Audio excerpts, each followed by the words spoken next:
अस्सलाम वालेकुम बेटा। स्टूडेंट्स, आपको मेरी आवाज़ आ रही है? ऑनलाइन ज्वाइन किया जिन्होंने?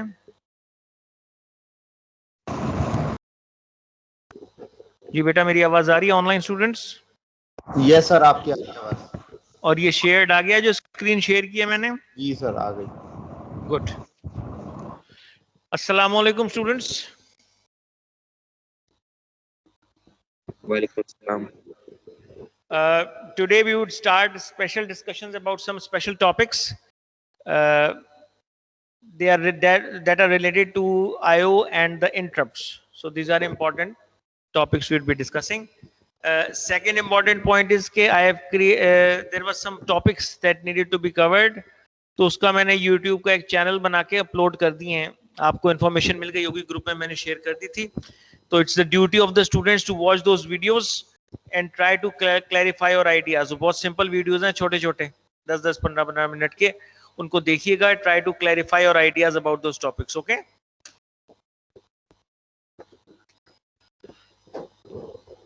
तो ये कर लीजिएगा काम आप। Okay, so today we start our discussion about the selected topics, and the first topic we would be discussing that would be about types of I/O. Types of I/O that can be implemented. So processor can implement three types of I/O: programmed I/O, interrupt based I/O, and direct memory access or DMA. Now, as far as the programmed I/O is concerned, in programmed I/O, basically, मैं गलत तो नहीं आ गया? अच्छा, sorry.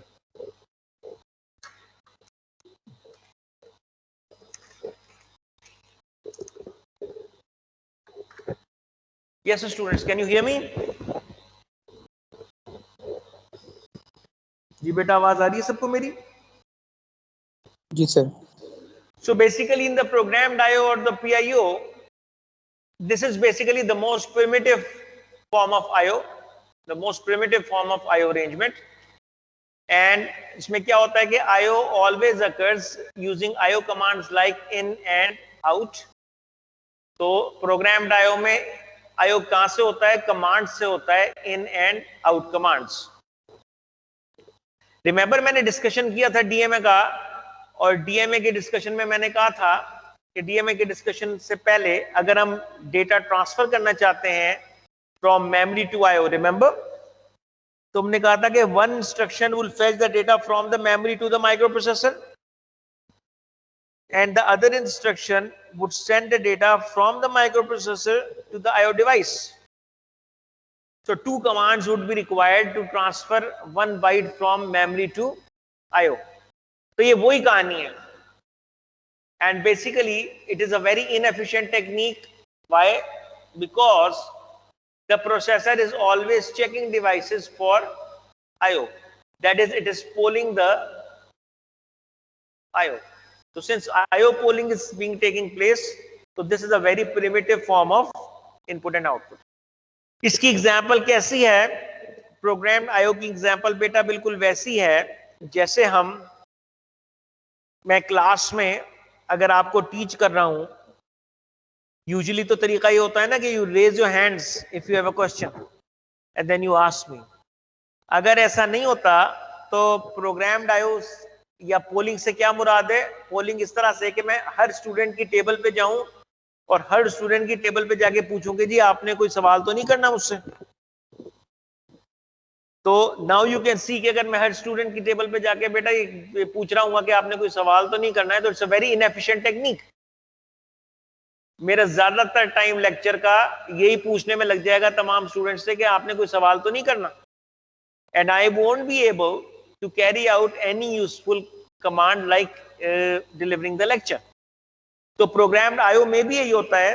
Programmed IO में जितने भी सब सिस्टम्स लगे हुए होते हैं प्रोसेसर के साथ, प्रोसेसर उन तमाम सब सिस्टम से बारी बारी इंटरेक्ट करता है और मालूम करता है बारी बारी के कौन से किस सब सिस्टम ने कोई क्वेश्चन तो नहीं करना या कोई डेटा ट्रांसफर तो नहीं करना. So the processor is always asking the sub systems. So this is a very inefficient technique. बेटा लाइट ऑफ कर देना ताकि तुम्हें नजर आ जाए सही.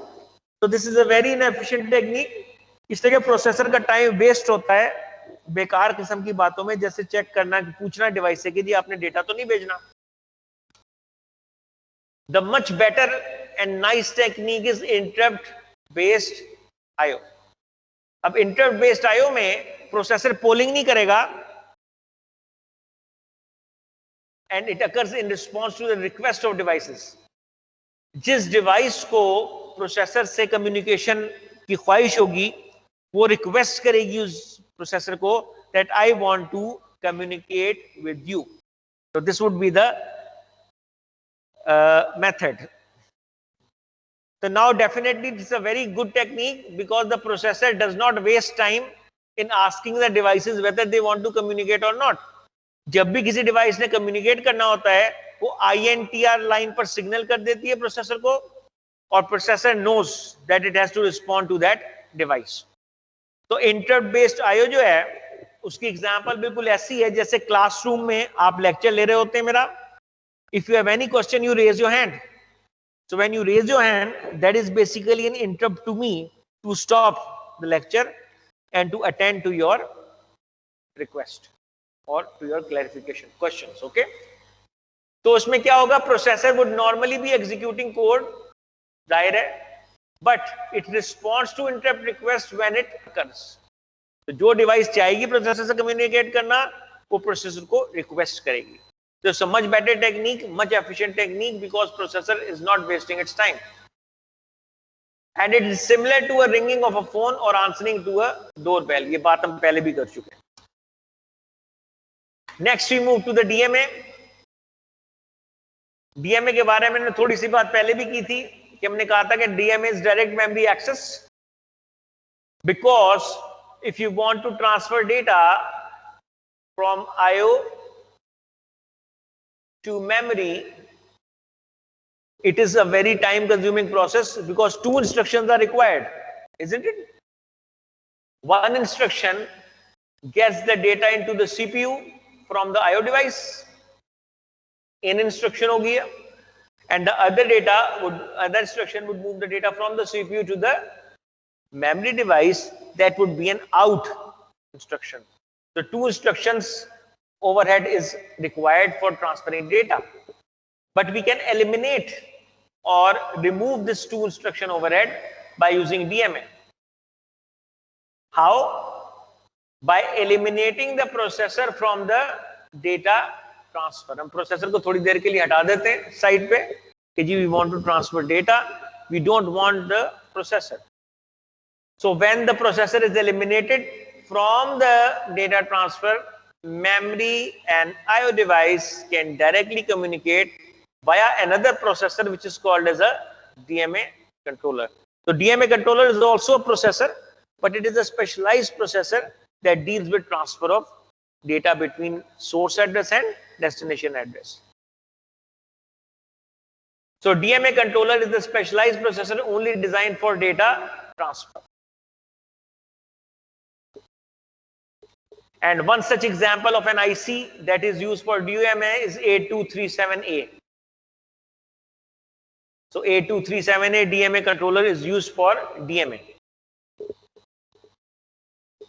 Then we move towards the discussion about interrupts. Interrupts can be of two types.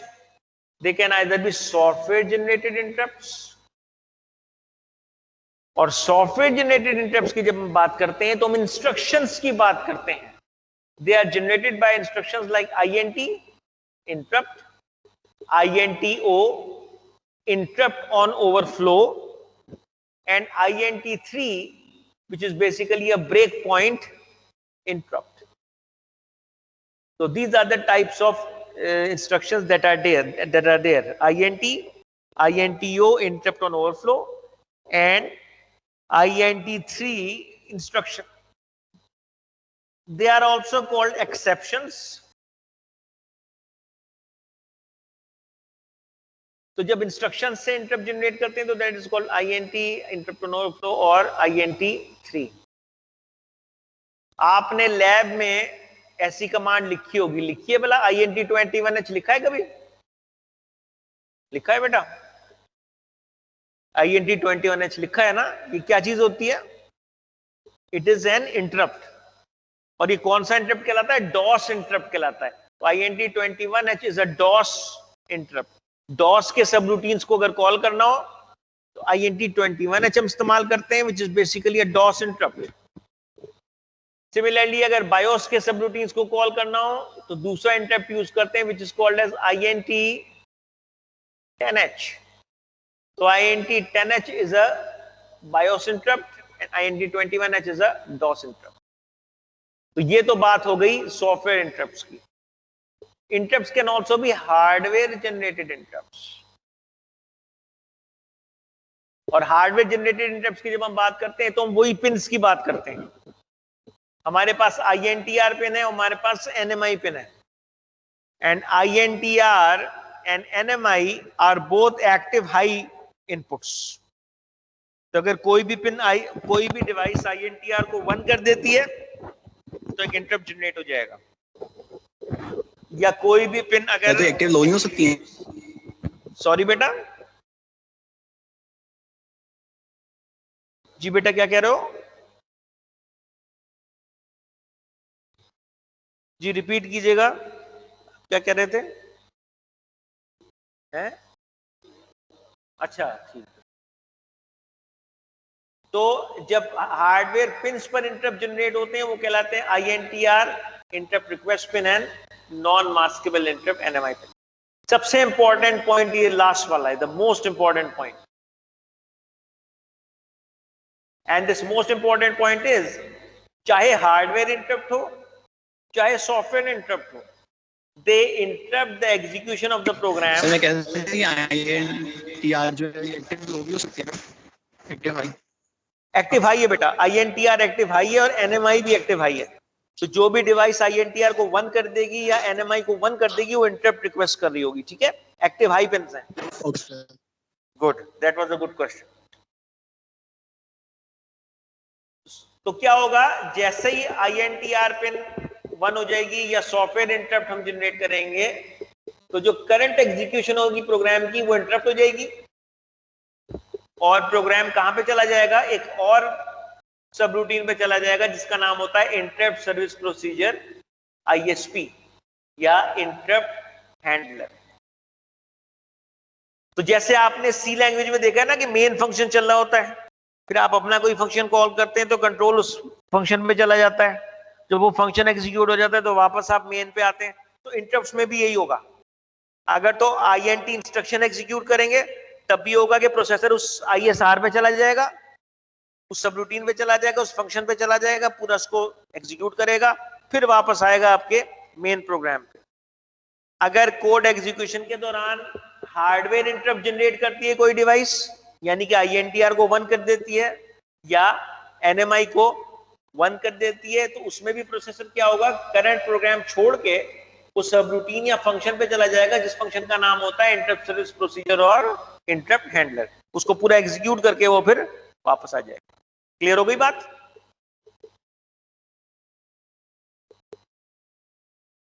Hardware interrupt की एक एग्जांपल दे देता हूं छोटी see before I move on. ये जो माउस है हमारा, mouse is a hardware device.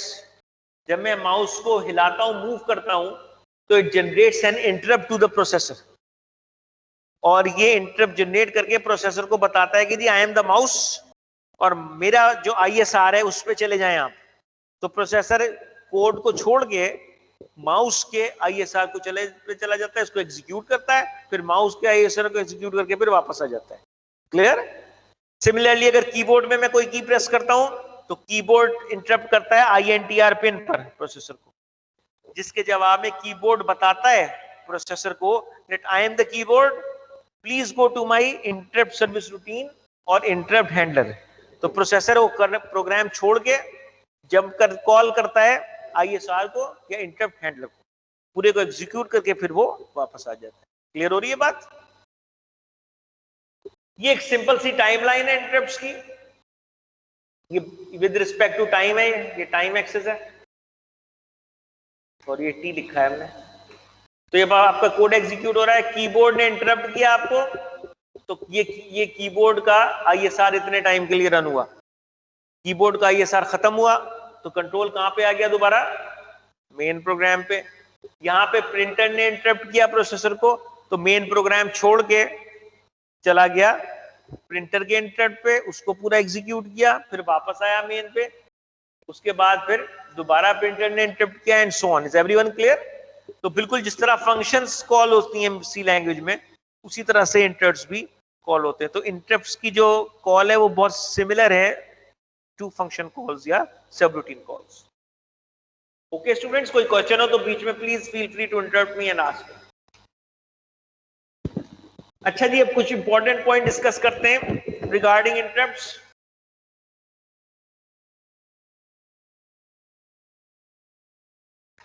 For calling the interrupt service routine, we need the CS and the IP address.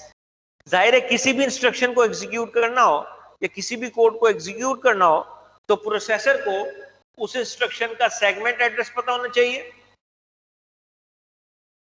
और उस इंस्ट्रक्शन का ऑफसेट एड्रेस पता होना चाहिए। यस और नो? ठीक है ना?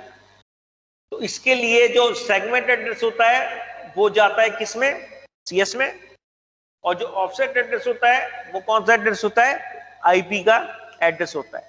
तो कहने का मकसद ये है कि अगर किसी ISR को कॉल करना है, अगर माउस ने अपने ISR को कॉल करना है, तो माउस के ISR का सेगमेंट एड्रेस भी स्टोर होना चाहिए और ऑफसेट एड्रेस भी स्टोर होना चाहिए, तभी तो CS और IP में वो वैल्यू डाल के हम जाएंगे उस ISR पे। रिमेंबर? अब एक थोड़ी सी बात कहना चाहूंगा यहां पे, one very important point I would like to add is that, remember हमने फार जंप्स पढ़ी थी, फार जंप्स और नियर जंप्स। रिमेंबर वो डिस्कशन मेरा? फार जंप में हमने क्या कहा था कि CS भी चेंज हो जाता है और IP भी चेंज हो जाता है, मगर नियर और शॉर्ट जंप में हमने कहा था कि सिर्फ IP चेंज होता है, CS चेंज नहीं होता। ये डिस्कशन आ गया ज़हन में? गुड।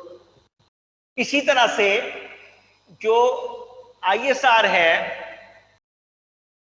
ISR को कॉल करने का जो प्रोसेस है, it is just similar to a far call, यानी कि CS भी चेंज होगा और IP भी चेंज होगा जब ISR हम कॉल करेंगे। ठीक है स्टूडेंट्स? मगर ISR को एग्जीक्यूट करके हमने दोबारा कहां पे आना है, मेन प्रोग्राम में वापस आना है।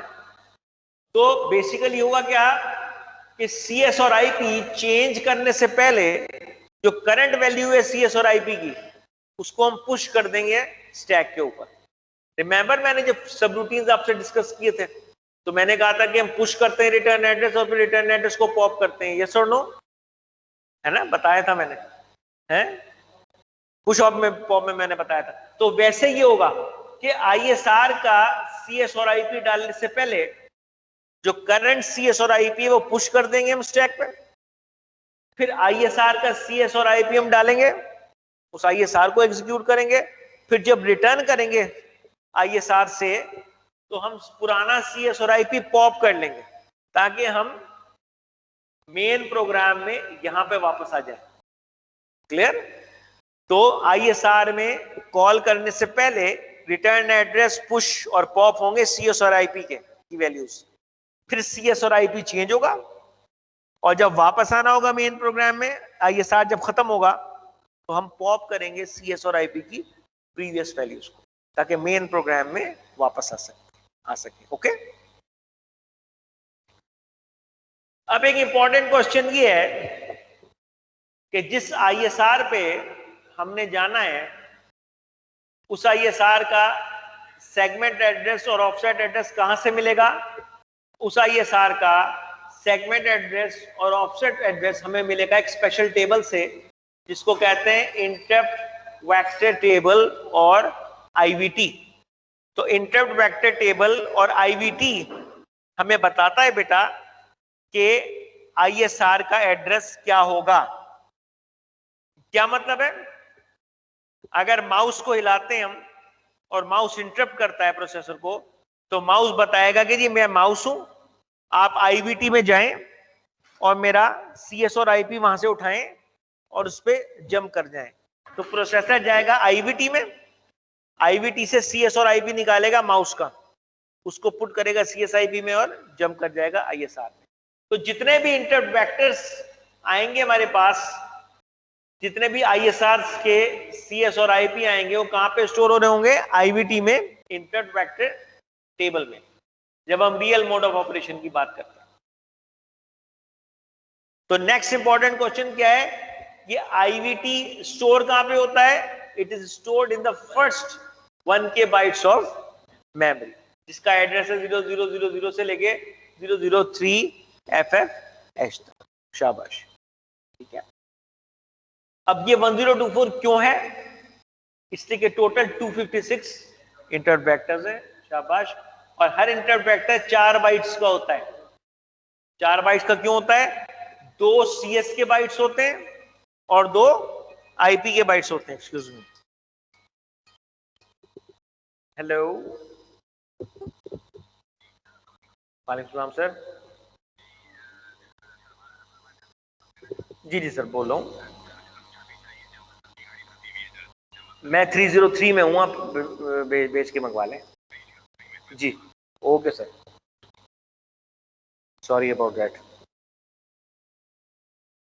अच्छा जी, तो हमें 2 बाइट्स चाहिए होंगे सेगमेंट के लिए और 2 बाइट्स चाहिए होंगे ऑफसेट। 16 बिट का सेगमेंट होता है और 16 बिट का ऑफसेट होता है।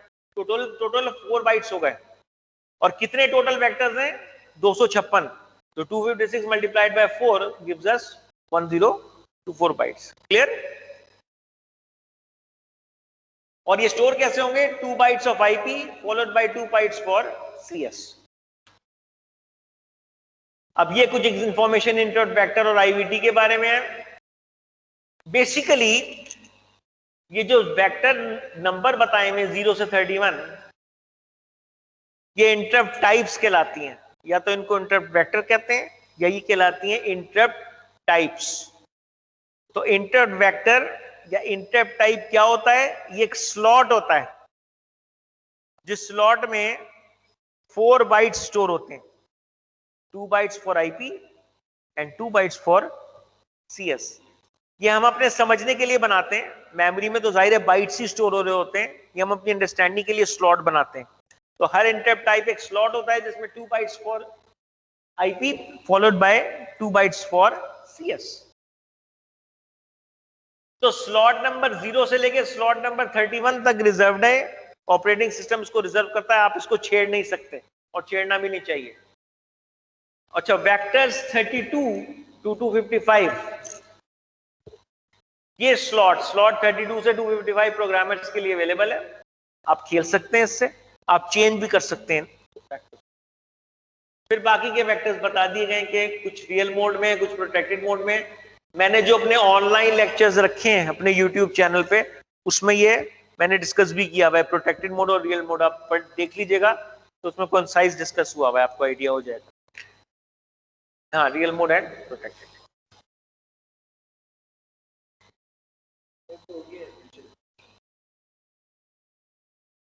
और बाकी के vectors they only remain in protected mode, function in protected mode. अब ये जैसे मैंने पहले कहा था, ये स्लॉट है आपकी, स्लॉट 0, स्लॉट 1, स्लॉट 2, स्लॉट 3 और लास्ट स्लॉट 255 होगी, isn't it? टोटल 256 स्लॉट्स हैं और हर स्लॉट में 4 वैल्यू स्टोर्ड हैं। 2 bytes for the offset which is IP, जो जाएगा कहां पे? आईपी में। And 2 bytes for the segment, जो कहां जाएंगे? सीएस में। शाबाश। तो हर स्लॉट में कितने बाइट स्टोर्ड हैं? 4। तो अब हम मेमोरी को देखते हैं। तो 000 पे बाइट 0 आ गया, 001, 002 और 003। तो 000H से 003H तक कौन सा वेक्टर स्टोर हुआ है?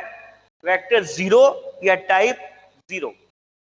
सिमिलरली 004, 005, 006 और 007 पे इंटरप्ट वेक्टर टाइप 1 या इंटरप्ट वेक्टर 1 स्टोर हुआ है, and so on.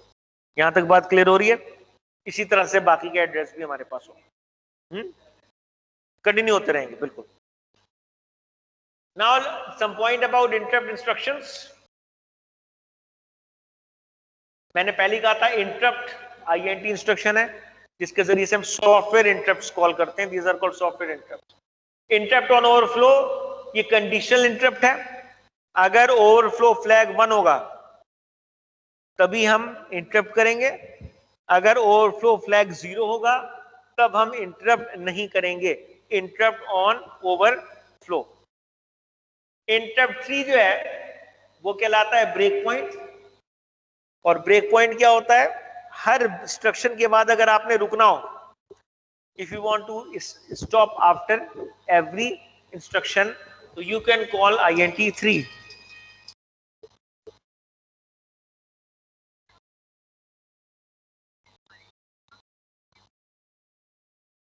Just 1 minute.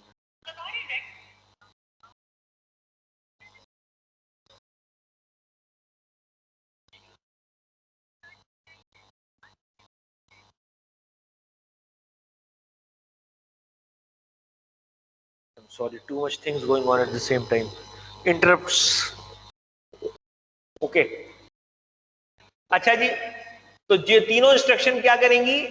They fetch a vector from IVT, then call the procedure at respective address stored in the vector. एक particular slot पे जाएगा, उस slot पे जो भी 4 बाइट स्टोर होंगे, 2 को IP में डालेगा, 2 को CS में डालेगा, तो कॉल कर लेगा। मगर हमने कहा है कि CS और IP में डालने से पहले करंट वैल्यू को पुश करेगा स्टैक पे। CS और IP जो मेन प्रोग्राम की वैल्यूज है जिस पे वापस आना है, फिर वेक्टर से डालेगा लेके। फिर जब रिटर्न होगा फ्रॉम इंटरप्ट तो पॉप करेगा CS और IP from the top of the stack, तो वापस आ जाएगा मेन प्रोग्राम में। ओके। और प्रोटेक्टेड मोड में इसको कहते हैं इंटरप्ट डिस्क्रिप्टर। इस मिलता जुलता होता है इंटरप्ट वेक्टर से, थोड़ा सा इसका स्ट्रक्चर डिफरेंट होता है। उसमें ये कहलाता है प्रोटेक्टेड मोड में इंटरप्ट डिस्क्रिप्टर। और ये बात मैं पहले ही कह चुका हूं कि similar to a far call instruction because it places the return address IP and CS on the stack. Clear हो गई बात यहां तक? Some point about interrupt instructions. Basically, there are total of 256 interrupt instructions. और 256 क्यों है? कि एक बाइट तो ये ऑपकोड का होता है और दूसरे बाइट में इंटरप्ट नंबर स्टोर कराते हैं। जाहिर है एक बाइट में स्टोर हो रहा है इंटरप्ट नंबर, तो बाइट की मिनिमम वैल्यू हो सकती है 00H और मैक्सिमम वैल्यू हो सकती है FFH। तो पहली इंस्ट्रक्शन बन जाएगी इंटरप्ट 00H और आखिरी इंस्ट्रक्शन क्या होगी बेटा? Interrupt FFH। या अगर डेसिमल में बात करूं तो इंटरप्ट 0 डेसिमल या इंटरप्ट 255 डेसिमल। समझ में आ गई बात की? अब हम एग्जाम्पल देखते हैं कि अगर हमने लिखा है INT 100, तो ये तो डेसिमल है ना, H तो नहीं लिखा हुआ हमने, तो 100 डेसिमल लिखा हुआ है, तो वेक्टर नंबर या स्लॉट नंबर क्या है? 100। अब CS और IP तक कैसे पहुंचेगा प्रोसेसर? इसको मल्टीप्लाई कर देगा 4 से। 100 इंटू 4 400 हो गया डेसिमल, या अगर हेक्स में करें तो 190 हेक्स से कन्वर्ट करके देख लीजिएगा, यही वैल्यू आएगी। तो 190H का क्या मतलब है? 190H और 191H पर IP स्टोर होगा एड्रेस पे, 192H और 193H पर CS की वैल्यू स्टोर हो। तो इस तरह से बेटा ये आपका जो प्रोसेसर है ये इस तरह से अपनी CS और IP तक पहुंचेगा इंटरप्ट टाइप। तो ये हम पहले ही कह चुके हैं कि each INT instruction is 2 bytes long. तो मैं कह रहा था ना कि माउस प्रोसेसर को बताएगा कि मैं माउस हूं, तो माउस प्रोसेसर को कैसे बताएगा कि माउस हूं? अपना टाइप नंबर बताएगा कि मैं माउस हूं, मेरा टाइप नंबर ये है।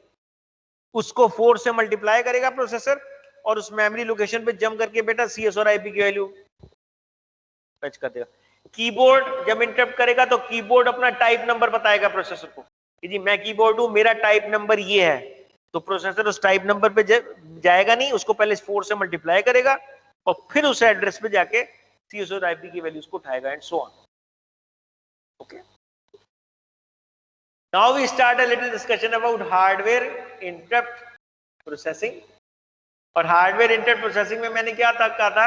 हार्डवेयर इंटरप्ट प्रोसेसिंग में मैंने यही कहा था बेटा कि ये पिंस पर होता है कि कोई डिवाइस, ये एक्टिव हाई पिंस है, अगर कोई डिवाइस INTR पर इंटरप्ट करना चाहेगी प्रोसेसर को तो वो उसको बंद कर देगी पिन को, या अगर कोई डिवाइस NMI से इंटरप्ट जनरेट करना चाहेगी तो वो NMI पिन को बंद कर देगी.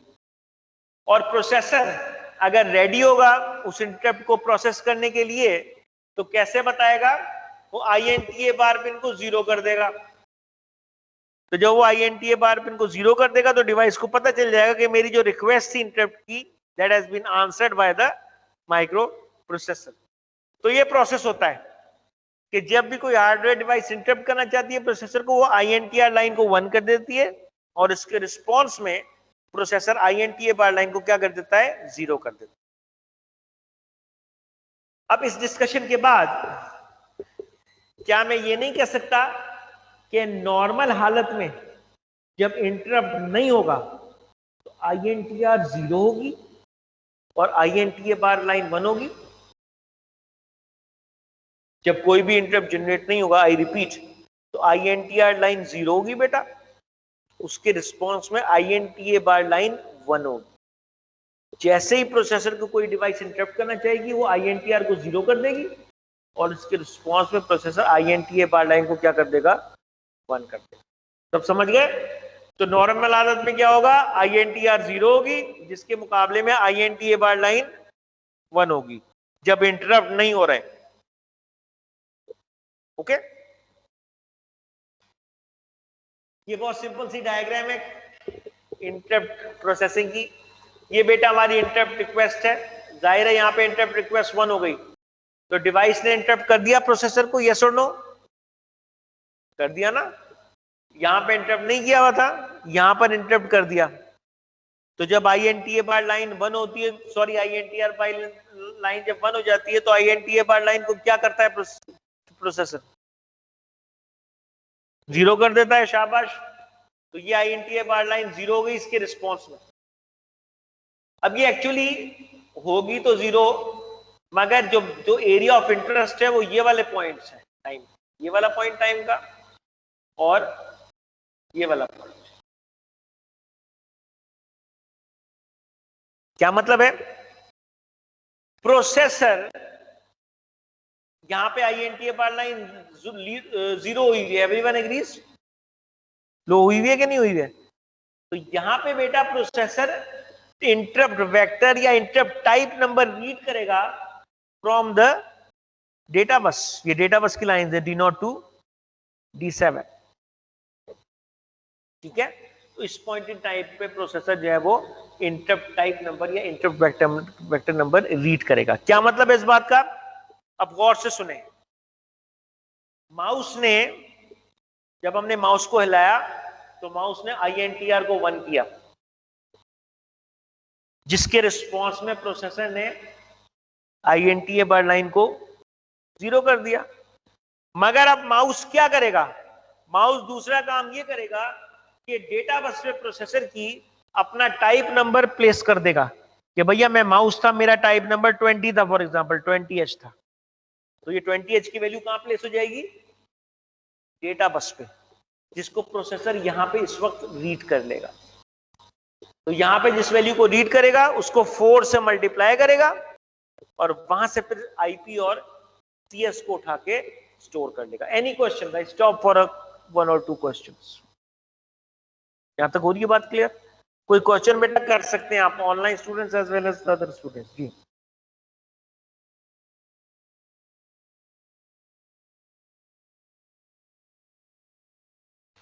जी बेटा, ऑनलाइन स्टूडेंट्स कोई क्वेश्चन?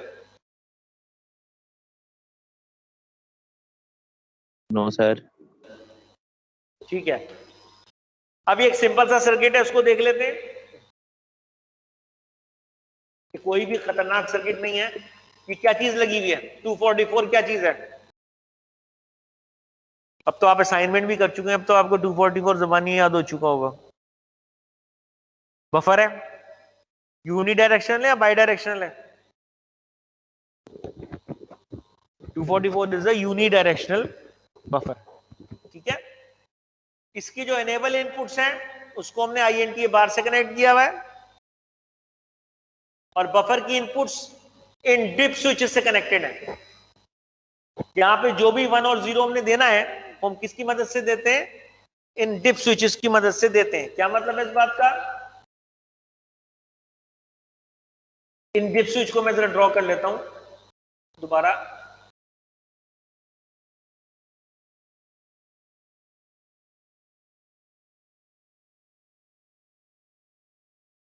ग्राउंड है, ठीक है, खूबसूरत सा ग्राउंड बना है मगर ये ग्राउंड है। ये VCC है, ये गामा लग रहा है मगर ये VCC है। तो इस तरह से इनपुट प्रोवाइड होती है। अगर ये स्विच ओपन है तो आउटपुट लो है कि हाई है? अगर ये ओपन है बेटा तो हाई है। बात कंप्लीट नहीं हो रहा ना, तो VCC या लॉजिक 1 यहाँ पे मिल रहा है। जब हम इस स्विच को क्लोज कर देंगे तो यहाँ पे जो वोल्टेज है वो 0 हो जाएगी। तो इस तरह से हम 1 और 0 अप्लाई करते हैं with the help of DIP switches, जो कहां पे लगे हुए हैं? यहां पे लगे हुए हैं। अच्छा जी, अब नॉर्मल हालत में, नॉर्मल हालत का मतलब ये नो इंटरप्ट। जब इंटरप्ट नहीं है तो INTR क्या है? 1 है या 0 है?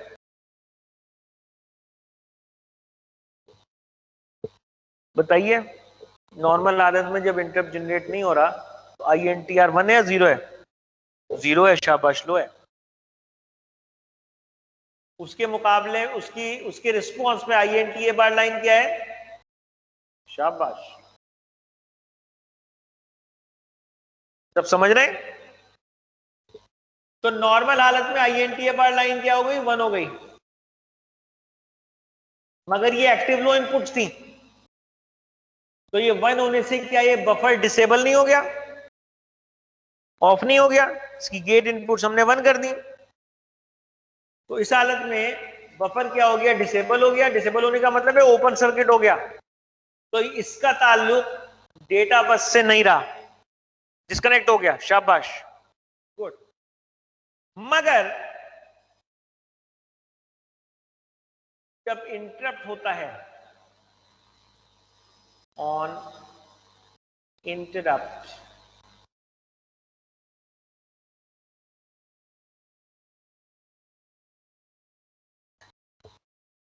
ऑन इंटरप्ट क्या होता है? INTR क्या हो जाता है? क्या हो जाता है इंटरप्ट? जब डिवाइस करती है ना, डिवाइस ने 1 किया तो इंटरप्ट जनरेट हो गया। उसके जवाब में INTA बार लाइन क्या हो गई? शाबाश, 0 हो गई। तो अब जब ये 0 हो गई बेटा, तो क्या मेरा बफर एनेबल नहीं हो गया? तो जो भी बाइनरी वैल्यू यहां पे अप्लाई की हुई थी वो आ गई डेटा बस पे, और प्रोसेसर ने उस बाइनरी वैल्यू को डेटा बस से कब रीड कर लिया? यहां पे रीड कर लिया। तो ये पॉइंट था हमारा टाइमिंग डायग्राम। सब समझ गए? तो जिस डिवाइस ने इंटरप्ट किया था उसी डिवाइस ने प्रोसेसर को बताया भी कि भाई मेरा इंटरप्ट नंबर ये है। कैसे बताया? इस बफर के जरिए से बताया। और ये जो बाइनरी वैल्यू है इसको हम चेंज कर सकते हैं by using any combination of these DIP switches. अब ये थोड़ी सी लिमिटेड स्कीम है कि एक ही डिवाइस लगाई हुई थी। अगर एक से ज्यादा लगानी हो तो हमारे पास ये वैसा ही सर्किट है, इसमें बहुत ही कम फर्क है। इसके जरिए से हम मल्टीपल इंटरप्ट्स को जनरेट करते हैं। अब आप देखें कि हमने अब सिग्नल्स को क्या कर दिया? एक्टिव लो कर दिया है।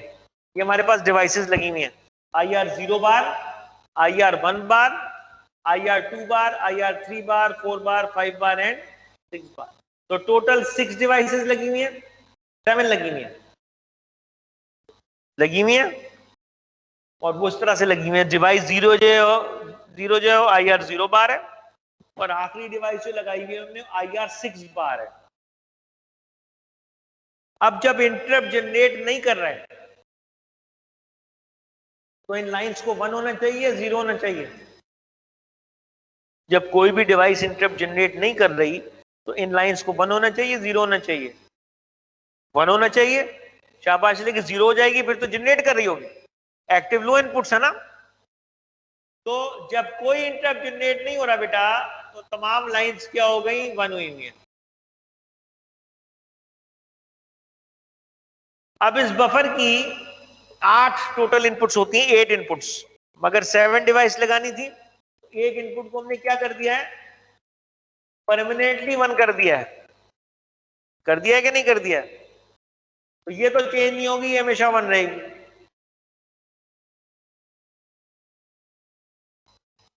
सब समझ गए? तो इस सिचुएशन में जब कोई भी डिवाइस इंटरप्ट जनरेट नहीं कर रही बेटा तो तमाम इनपुट्स 1 है नैंड गेट की, तो नैंड गेट की आउटपुट क्या होगी भला? जब तमाम इनपुट्स 1 होती है नैंड गेट की तो नैंड गेट की आउटपुट क्या होती है? शाबाश, 0 होती है। और 0 कहां पे कनेक्टेड है? INTR। तो क्या कोई इंटरप्ट जनरेट हो रहा है? नो, शाबाश, बिकॉज INTR लाइन क्या हुई है? 0 हुई है, होना भी ये चाहिए था। तो बेटा इस हालत में इनिशियली ये लाइन क्या है? 0 है, तो कोई इंटरप्ट जनरेट नहीं हो रहा। अगेन INTA बार लाइन 1 है, तो ये डिस्कनेक्ट हुआ है भाई, ये लाइनें डेटा बस से डिस्कनेक्ट हुई हुई है। प्रोसेसर नॉर्मल काम कर रहा है अपना। समझ रहे हैं इस बात को? ये प्रीवियस डिस्कशन से रिलेटेड है, इसलिए कि सर्किट में वही चीज इस्तेमाल हो रही है 244, थोड़ा सा हमने डिफरेंस करके मल्टीपल डिवाइसेस लगाई हैं बस। अब अगर डिवाइस 0 प्रोसेसर को इंटरप्ट करना चाहती है तो डिवाइस 0 अपनी लाइन को क्या कर लेगी? 0 कर देगी, बाकी तमाम लाइन में होंगी 1। अब नैंड गेट की इनपुट क्या हो जाएगी, आउटपुट क्या हो जाएगी? शाबाश, 1 हो जाएगी। तो इंटरप्ट रिक्वेस्ट गई, इंटरप्ट जनरेट हो गया, यस और नो? जैसे ही सिग्नल 1 हुआ, अच्छा इनिशियली जो INTA बार है वो 1 था, है ना। अब INTA बार जब 0 हुआ तो क्या मेरा बफर एनेबल हुआ? पहले की तरह बफर एनेबल हो गया कि नहीं हो गया? और ये जो बाइनरी पैटर्न था ये चला गया डेटा बस पे, और अगेन डेटा बस ने कब रीड कर लिया उसको?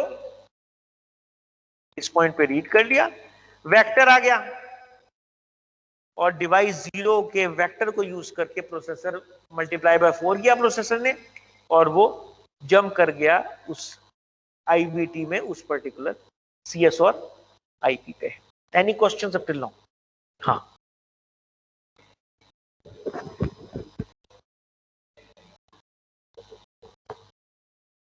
मल्टीप्लेक्सर से जब हम कर सकते हैं तो एक मिनट, सेलेक्ट पिन जो होंगी ना फिर तुम्हें इसी के कॉम्बिनेशन से बनानी पड़ेंगी डिवाइसेस के। एक कॉम्बिनेशनल सर्किट बनेगा जो सिलेक्ट पिन्स को ड्राइव करे, कॉम्प्लेक्स हो जाएगा। ये सबसे सिंपल है कि सिर्फ एक नैंड गेट लगाया और वही पूरा कंट्रोल कर रहा है, ठीक है ना। लो कॉस्ट भी है। अच्छा जनाब, अब ये एक टेबल है जो मैं बता रहा है कि सूरत हाल क्या है। ये तमाम हमारी इंटरप्ट लाइंस हैं जो हमने पहले बनाई थी, उनको हमने लिख लिया है सीधा सीधा। IR0 bar, 1 bar, 2 bar, up to IR6 बार। ये टोटल कितनी लाइंस लिखी है हमने? 7। 8 क्यों नहीं लिखी? वो डायरेक्टली 1 हुई है, तो उसको हम यहाँ पे डायरेक्टली 1 कर देते हैं, जो कि 1 ही रहती है वो। Everyone clear? तो अब हमें जब IR0 इंटरप्ट करेगा तो ये पैटर्न होगा बाइनरी का, होगा कि नहीं होगा? तो FEH हो गया है, हेक्स में कन्वर्ट कर लिया, 4 बिट्स लेके कर लो, FEH। Everyone agrees? तो ये डिवाइस 0 का इंटरप्ट वेक्टर आ गया। डिवाइस 1 का इंटरप्ट वेक्टर क्या हो जाएगा इसी तरह से?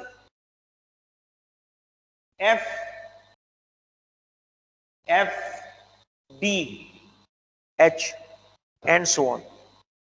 Everyone agree? समझ में आ रहा है सबके कि वेक्टर्स कैसे आ रहे हैं? ये वही पैटर्न है जो उस पर बना हुआ है इनपुट पे, जब वो डिवाइस क्या कर रही है, प्रोसेसर को इंटरप्ट कर रही है। अब एक सवाल आपका ये होना चाहिए कि what if two devices interrupt the processor? ये भी तो हो सकता है ना कि डिवाइस 0 और डिवाइस 1 दोनों की दोनों 0 कर दें अपने इनपुट्स को, तो इंटरप्ट तो उस वक्त भी जनरेट हो जाएगा ना, कि नहीं होगा? होगा कि नहीं होगा? होगा कि अगर डिवाइस 0 या डिवाइस 1 दोनों की दोनों इंटरप्ट करना चाह रही है तो दोनों अपनी लाइंस को 0 कर देंगी। IR 0 बार भी 0 हुआ होगा और IR 1 बार लाइन भी 0 ही भी होगी। अब उसमें जब दो इंटरप्ट्स आ जाएंगे तो प्रायोरिटी का मसला आ जाएगा कि जी प्रायोरिटी किसको देनी है, IR 0 को पहले एग्जीक्यूट करवाना है या IR 1 को पहले एग्जीक्यूट करवाना है। इसलिए कि प्रायोरिटी की जरूरत अब हमें पड़ेगी, इसलिए कि एक वक्त में एक ही ISR पे जा सकता है प्रोसेसर, दो पे तो नहीं जा सकता, तो किस पे जाएगा? सब समझ रहे हैं मेरी बात? तो उस कॉम्प्लेक्स सिनेरियो में एक तरीका तो ये हो सकता है कि हम इस टेबल को बड़ा कर दें, पॉसिबल कॉम्बिनेशन ले लेंगे कि अगर ये दो एक्टिव हो, ये एक्टिव हो, गेटिंग द पॉइंट, तो बहुत से कॉम्बिनेशन बन जाएंगे, बहुत ज्यादा इंटरप्ट वेक्टर्स बढ़ जाएंगे और सूरत हाल हो जाएगी गंभीर। तो उसका बेहतर तरीका ये है कि एक आईसी कहलाती है 8259A। 8259 नंबर्स बहुत गौर से याद भी रखिएगा और नोट भी कर लीजिएगा, नंबर्स बहुत कमाल होते हैं माइक्रो प्रोसेसर में। 8259A programmable interrupt controller. ये एक programmable IC 8259A programmable interrupt controller, और इसका कमाल ये है कि ये पूरी प्रायोरिटी को भी प्रोग्राम कर सकते हैं आप इसके जरिए से, प्रायोरिटी भी इसमें प्रोग्रामेबल हो जाती है। तो अगर कॉम्प्लेक्स अरेंजमेंट है आपके पास और आपके पास कॉस्ट आप बढ़ा सकते हैं सिस्टम की थोड़ी सी, तो you can have this kind of arrangement in which you can use an 8259A programmable interrupt controller that gives you prioritized interrupts, जो कि प्रायोरिटी के हिसाब से आप मल्टीपल इंटरप्ट्स को हैंडल करें। यहां तक बात क्लियर हो रही है सबको? Yes students, any questions? Online students as well?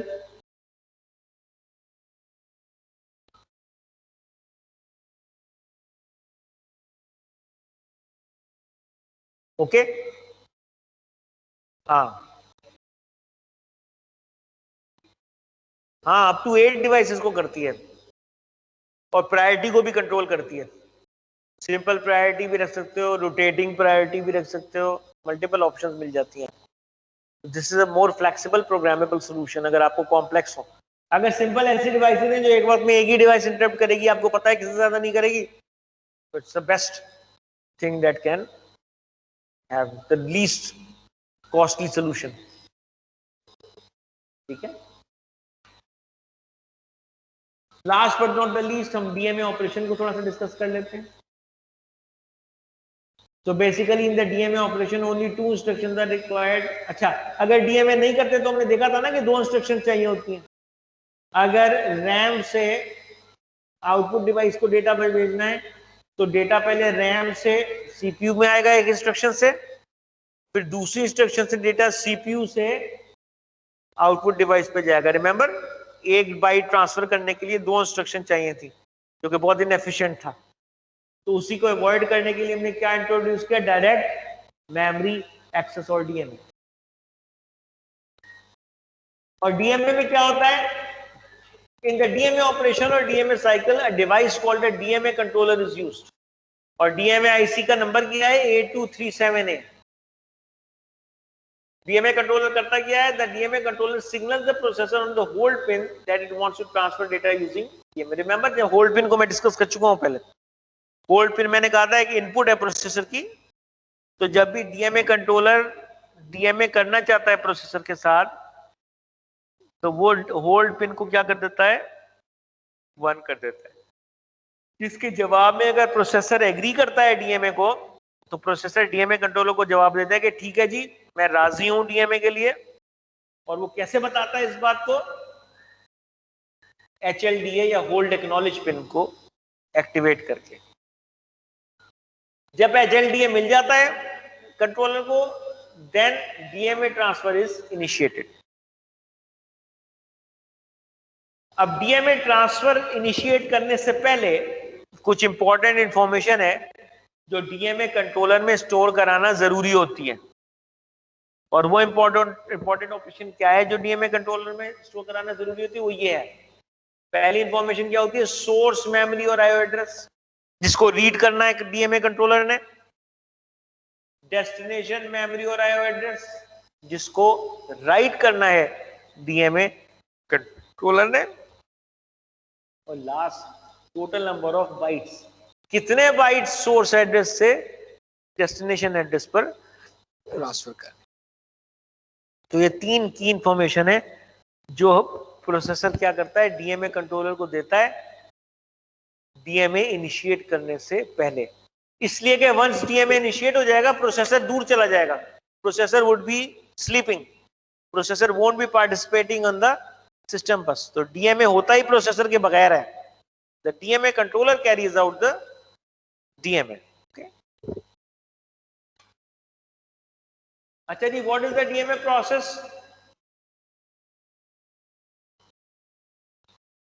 Once the processor signals its willingness for a DMA cycle, the processor puts a system bus. System bus में क्या आता है? Address, data and control bus in high impedance state. Processor क्या करता है? Processor HLDA, जब processor DMA की मंजूरी दे देता है तो प्रोसेसर क्या करता है? उसके बाद प्रोसेसर अपनी सिस्टम बस को डाल देता है हाई इंपीडेंस स्टेट में, यानी कि अपने जो कनेक्शन है सिस्टम बस के प्रोसेसर के, address bus, data bus and control bus, उन सब की सब लाइंस को बेटा जो प्रोसेसर है वो हाई इंपीडेंस स्टेट में डाल देता है, डिस्कनेक्ट कर देता है अपने आप को फ्रॉम द प्रोसेसर लाइन। फिर क्या हो जाता है? और प्लेट में रख के सिस्टम बस दे देता है किसको? DMA कंट्रोलर को। कि नहीं जी, आप DMA controller take the system bus and do whatever you want to do with the system bus. यानी कि जब DMA हो रहा होता है तो सिस्टम बस का जो मास्टर है वो प्रोसेसर नहीं रहता, सिस्टम बस का मास्टर बन जाता है DMA कंट्रोलर, और DMA कंट्रोलर मास्टर बनके सिग्नलिंग करता है पूरी की पूरी, सोर्स एड्रेस को रीड करता है, डेस्टिनेशन एड्रेस को राइट करता है और डेटा को ट्रांसफर करता है बहुत एफिशिएंटली। तो DMA प्रोसेसर जो है या DMA controller, it is only design for data transfer, it is not design for data transformation. Okay,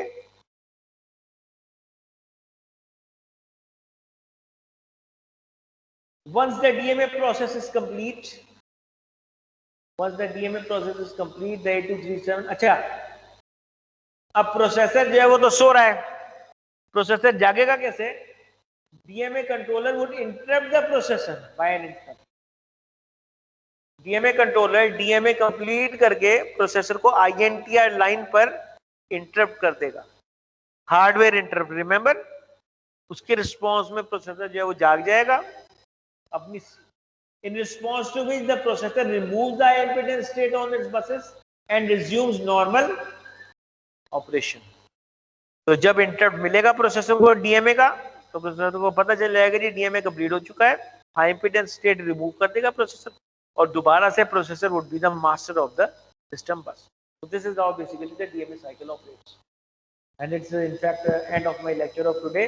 I stop for a few questions or confusion। जी बेटा।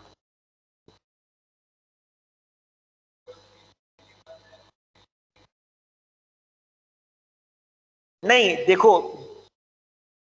प्रोसेसर नॉर्मल वर्किंग कर रहा था, DMA ने सोचा कि जी मैं DMA करना चाहता हूं, DMA कंट्रोलर ने होल्ड पर सिग्नल किया प्रोसेसर को कि जी मैं चाहता हूं DMA करना। प्रोसेसर अगर राजी हुआ तो वो important information source address, destination address और total number of bytes provide किए प्रोसेसर ने DMA कंट्रोलर को, और उसके बाद प्रोसेसर ने क्या किया? HLDA पिन को एक्टिवेट कर दिया अपने आप को हाई इंपीडेंस स्टेट में करते हुए। सही है, तो प्रोसेसर हो गया डिस्कनेक्ट, DMA कंट्रोलर बन गया मास्टर सिस्टम बस का। DMA कंट्रोलर ने फुल स्पीड पे पूरा डेटा ट्रांसफर किया और उसके बाद बेटा जब हो चुका तो डीएमए कंट्रोलर ने प्रोसेसर को इंटरप्ट किया आईएनटीआर लाइन पे, जगाया प्रोसेसर को कि भैया डीएमए कंप्लीट हो गया, अब आप वापस आ जाएं सिस्टम बस। तो फिर क्या हुआ, प्रोसेसर वापस आ गया सिस्टम बस पे और प्रोसेसर दोबारा मास्टर बन गया। ठीक है, क्लियर हो गया? दिस इज क्लैरिफाई और आंसर। Any other question? जी बेटा, ऑनलाइन स्टूडेंट्स कोई क्वेश्चन करना चाहता है? ठीक है, तो आज मैं कॉपीज लाया था आप लोगों की। जो जो स्टूडेंट बैठे हुए हैं वो अपनी कॉपीज, काम ये कर लो कि या तो आप लोग मुझे अपने रोल नंबर बता दो 1 बाय 1, इसलिए कि 4 स्टूडेंट है तो मैं इतनी ज्यादा कॉपियां क्यों दूं, उन्हीं को दूं मैं। ठीक है, पहले खैर अटेंडेंस तो मैं आज कंपनसेट कर दूंगा, क्योंकि जाहिर है लैब एग्जाम हो रहे हैं कुछ स्टूडेंट्स के, तो वो नहीं आ पा रहे। पहले ना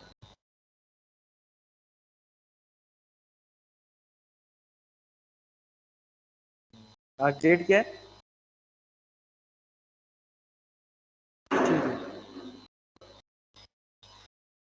ठीक है, अब ये कर लें कि 1 बाय 1 जो है ना, रो वाइज में चलता आता हूँ, अपने रोल नंबर बता के मुझसे कॉपीज ले लो आप लोग। क्या रोल नंबर है? 18B 104 114।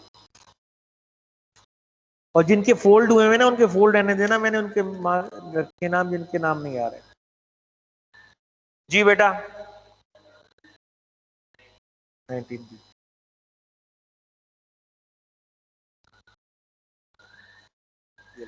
ये लो बेटा जी, हैं 19B 4।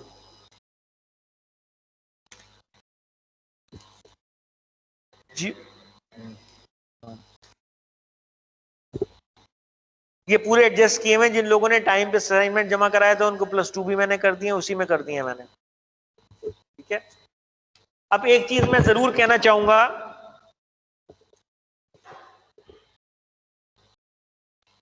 अच्छा बेटा सबसे इंपॉर्टेंट बात ही, एक बात सुन लो मेरी, फिर देख लेना आराम से। पूरा टाइम मैंने इसीलिए दिया है, मैं आपको क्वेरीज का जवाब भी दूंगा और कुछ चीजें एक्सप्लेन भी करूंगा। ये जो टॉप शीट है, यहाँ पे सीन लिख के SEEN लिख के अपने सिग्नेचर जरूर कर देना बेटा कि आपने देख लिए अपने पेपर। हाँ पेन ले लो, सीन और सिग्नेचर्स।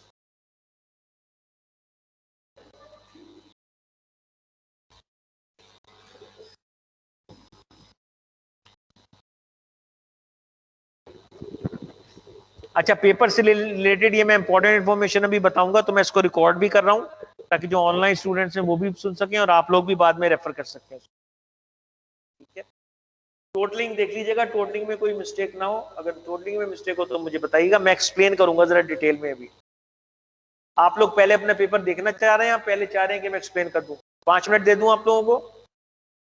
ठीक है, 5 मिनट में अपना देख लो, वेरीफाई कर लो, कोई चीज अनचेक ना हो, फिर मैं थोड़ा सा डिस्कशन करता हूँ बेटा।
सीन जरूर लिख देना बेटा है,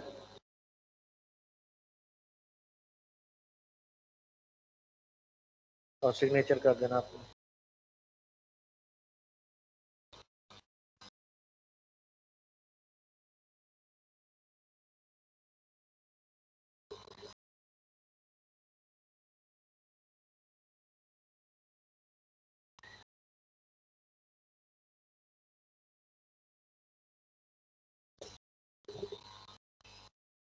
ठीक है,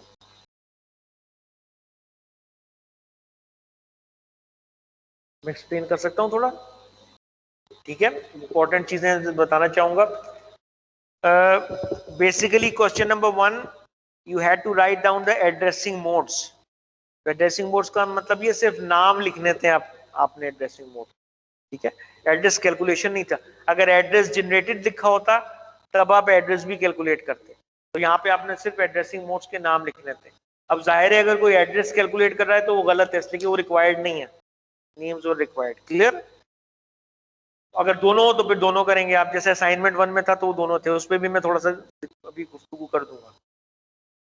तो ये हो गया क्वेश्चन 1। क्वेश्चन 2 में आपने the 8086 was a modern processor far ahead of its time and included many advanced architectural features found in today's modern processors। Comment करना था आपने, और इंटरनल ब्लॉक डायग्राम रेफर किया हुआ था। तो इंटरनल ब्लॉक डायग्राम तो बेटा वही है जो आप, जिसमें आर्किटेक्चर पूरा का पूरा 8086 का होता है। कुछ स्टूडेंट्स ने वो एक्सटर्नल वाली बना दी है जिसमें सब सिस्टम बने हुए, वो रिक्वायर्ड नहीं थी। एक तो इंटरनल डायग्राम बनानी थी आपने 8086 की, हमने डिस्कस भी किया।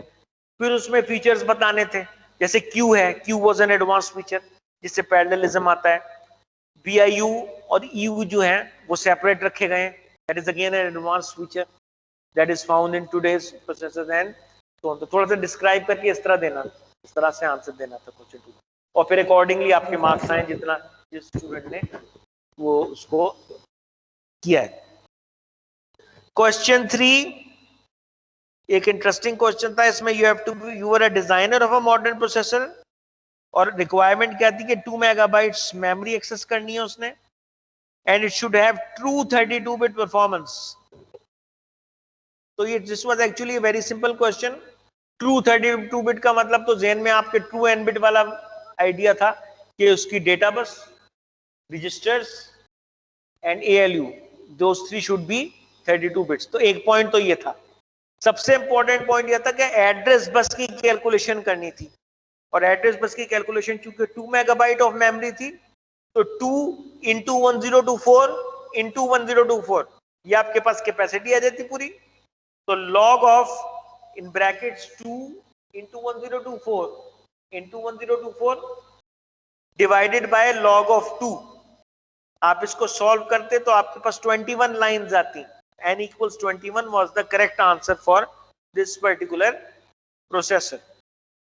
तो ये कंप्लीट आंसर था। तो ये जो एड्रेस बस की कैलकुलेशन थी इसकी वेटेज बहुत थी इसको सही करने की, इसलिए ये यही मेन एक पोर्शन था। बाकी तो आपने 2-3 लाइनें लिखनी थी 32 बिट वाली, तो वो तो that was not a very significant. ये बात क्लियर हो गई। तो जैसे स्टूडेंट्स ने अटेम्प्ट किया अकॉर्डिंगली उनको वो मार्क्स मिल गए। क्वेश्चन 4 वाज अ क्वेश्चन जिसमें मुझे खासे स्टूडेंट्स कंफर्टेबल नजर आए, बहुत कम हैं जो बिल्कुल ही जिन्होंने सही नहीं किया होगा, तो उसमें मैं ज्यादा कमेंट नहीं करना चाहूंगा, ठीक है? तो this was basically as far as the paper was concerned. अच्छा, असाइनमेंट 1 से रिलेटेड कुछ बात मैं करना चाहूंगा कि असाइनमेंट 1 में अगेन 2 पोर्शन थे। एक तो थ्योरेटिकल पोर्शन था जिसमें रीजन बताना था रिलोकेशन का, तो उसमें तो कुछ पॉइंट्स थे मेजर जो स्टूडेंट ने थोड़ा बहुत अगर सही लिखा है तो 2 में से 1.5 तक उनके मार्क्स आ गए। अच्छा, ये जो एड्रेस कैलकुलेशन थी इसमें एड्रेसिंग मोड भी बतानी थी और एड्रेस कैलकुलेशन भी करनी थी। तो अगेन कुछ स्टूडेंट जिन्होंने अगर सिर्फ नेम्स लिखे हैं एड्रेस के, तो उनको जाहिर है वेटेज पूरी उस क्वेश्चन में कम मिलेगी। या कुछ स्टूडेंट जिन्होंने एड्रेसिंग मोड्स निकाली हैं, सिर्फ सॉरी एड्रेस जनरेटेड निकाले हैं, एड्रेसिंग मोड्स नहीं लिखी, जाहिर है तो उनको फिर उस क्वेश्चन में वेटेज कम मिली है। तो ये सम पॉइंट्स हैं जो आपके समझने के लिए जरूरी है कि आपके जो मार्क्स आए A1 में वो क्या आए और वो क्यों आए। और जो हाईएस्ट मार्क्स हैं वो तो जाहिर है थ्योरेटिकल क्वेश्चन के साथ था, तो दैट आई गेस वाज 4.5।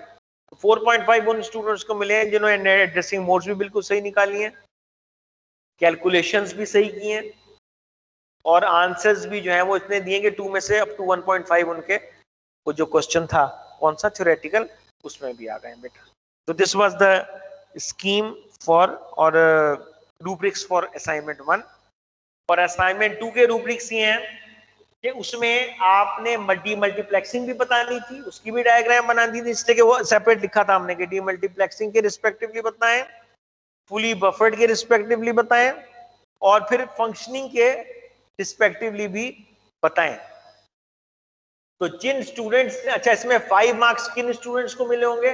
जिन्होंने दोनों की दोनों डायग्राम्स कंप्लीट सही बनाई है, एक्सप्लेन किया है, उसमें बफर्स वगैरह को भी सही थोड़ा सा इलेबोरेट करके लिखा है, और थोड़ी सी ऑपरेशन भी जो है वो सही डिफाइन कर दी गई, और अकॉर्डिंगली फिर मार्क्स कम हो जाते हैं कि जैसे किसी ने अगर एक फिगर बनाई है, सिर्फ बफर्ड की बनाई है, फुली बफर्ड की बनाई है, डीमल्टीप्लेक्सिंग की नहीं बनाई है, तो जाहिर है वो मार्क्स उसमें थोड़े से कट होंगे। या कुछ स्टूडेंट्स ऐसे भी हैं जिन्होंने सिर्फ डायग्राम बना दी, दोनों एक्सप्लेन नहीं किया, तो जाहिर है फिर उसमें भी थोड़ी सी वेटेज में उसमें कमी आ। I hope this is clear to all. अब किसी को कोई डाउट नहीं होना चाहिए कि हमारे मार्क्स जो आ रहे हैं उसमें वो कैसे आ रहे हैं और क्यों आ रहे हैं। मैंने बहुत इलेबोरेट करके बता दिया। एक बहुत इंपॉर्टेंट पॉइंट ये फाइनल के हवाले से, और ये बेटा कि अटेम्प्ट ऑल क्वेश्चंस, कोई क्वेश्चन छोड़िएगा नहीं। अगर कोई अनक्लियर भी नहीं हो रहा है ना बेटा, कर जरूर दो, जितना समझ में आ रहा है, जो समझ पा रहे हो अटेम्प्ट जरूर कर दो। क्लियर हो गई बात? कि वो मैं एनालाइज करता हूं आंसर को, अगर मुझे लगता है थोड़ा सा कि स्टूडेंट थोड़ा जा रहा है सही डायरेक्शन में, तो मैं कुछ वेटेज उसकी दे देता हूं। मगर जाहिर है अगर आप ब्लैंक छोड़ के आ जाएंगे तो मैं क्या करूं? ठीक है, तो ये बड़ी इंपॉर्टेंट पॉइंट्स थे कुछ जो मैं आपको बताना चाह रहा हूं। ठीक है, आप कॉपीज आपने देख ली हो बेटा, तो रिटर्न कर दो मुझे वन बाय वन।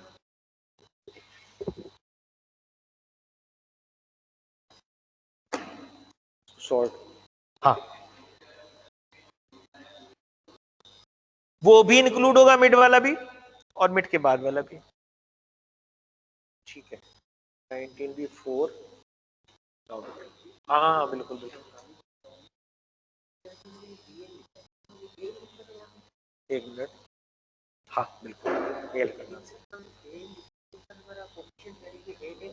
एक मिनट, नहीं नहीं, हाँ नहीं सॉरी, ये BL लिखने की वजह से नहीं है, ये तुम्हारा फॉर्मूला सही नहीं कैलकुलेट हो पा रहा है। इसको मैंने ना इम्यूलेटर पर एग्जीक्यूट करके देखा था, तुम्हारा आंसर सही नहीं आ रहा था इसमें।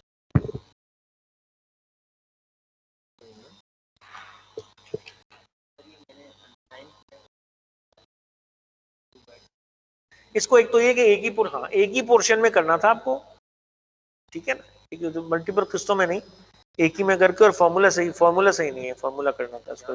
हाँ, ओवरराइट हो रहा है आपका।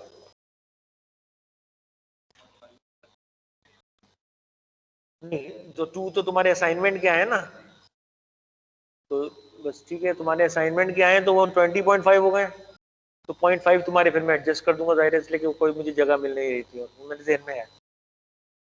अच्छा बेटा 1924 सही है, ठीक है, तुम्हें समझ में आ गई बात? जमा कराया था वो तुमने मेल पे कराया होगा, ईमेल पे कराया था? क्या नाम है? सिराज। कितना लेट कराया था? चलो मैं देख लूंगा, ठीक है, 1 घंटे में तुम्हें इसमें तो फिर नहीं मिलेगा जाहिर है, मगर वो मार्क्स के असाइनमेंट के डाल दूंगा। ठीक है बेटे, बस अटेंडेंस हो गई, इसी से मैं फिर कॉपी से ले लूंगा अटेंडेंस। लास्ट क्लास में दोबारा मैं थोड़ा सा पेपर के बारे में भी दोबारा डिस्कशन कर लूंगा। ठीक है, जाइए बेटे, थैंक यू।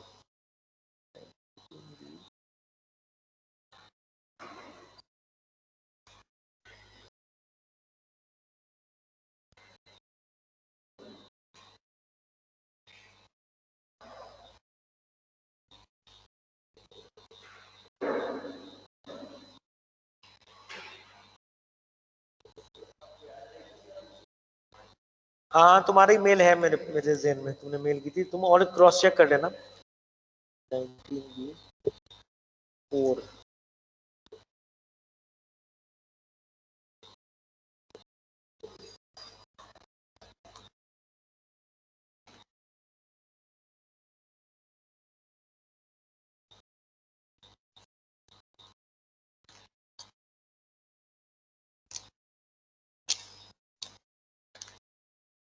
ठीक है students, class is of, you can go. Allah Hafiz. Sir attendance होगी? हाँ अटेंडेंस में से ले लूंगा बेटा, इसकी जो टीम्स में अटेंडेंस है ना, वो मुझसे मैं ले लूंगा attendance. Okay thank you sir, अल्लाह हाफिज। अल्लाह हाफिज बेटा, thank you so much. Pleasure बेटा, अल्लाह हाफिज।